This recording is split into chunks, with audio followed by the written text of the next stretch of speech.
Yaqında Olmut şəhərinin Dostluq öyüdə Qazaqstan Uyğur Yaşları Birləşməsinin uyuşturucu bilan müstəqilligimizning 25 yıllığa bağışlanğan meyramlik konferensiya bo'lib o'tdi. Mazkur tantanani Yoshlar Birləşməsinin raisi Rustam Hayriyev, boks bo'yicha Qozog'iston Cumhuriyetining xizmat ko'rsatgan chiniqtirg'uvchisi Rahimjon Sodiqovlar o'z so'zi bilan ichib, yoshlarni meyrami bilan tabriklab, ularga o'zlarining illiq lafzlarini bildirdi.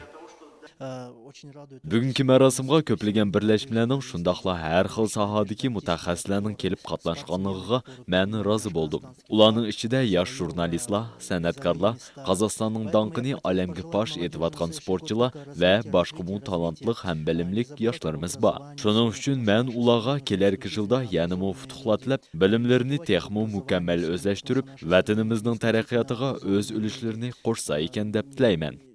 Ставить перед собой цели и, конечно же, достигать их. Bu chora-tadbirda yoshlar orasidan chiqqan xalqimizning talantli naqshchi kompozitorlari, jurnalistlar bilan xayrixohlik fondlarining a'zolari, teatrimiz aktyorlari ham usulchilar ansamblining a'zolari, bir necha chempionatlarning sportsmenlari bilan bilimli ustozlar, shundoqla ko'plagan yosh aktivistlar Uyg'ur xalqining madaniyatiga qo'shgan ulushi uchun Qozog'iston Uyg'ur Yoshlari Birlashmasining nomidan tashakkurnomalar bilan mukofotlandi.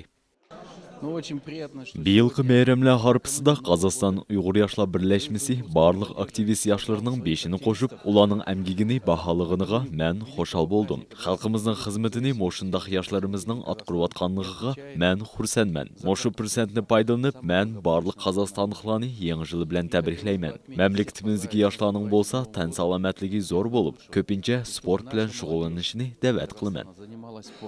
Bizmi bu yoshlarimizning xushalligiga o'rtaq bo'lgan holda ularni bu tug'i bilan tabriklab, kelajakda xalqimizning taraqqiyot yo'lida yanada egiz pallaga ko'tarilishiga tilakdoshlik bildiramiz. Baxtiyor Iminov, Tangritog kanali.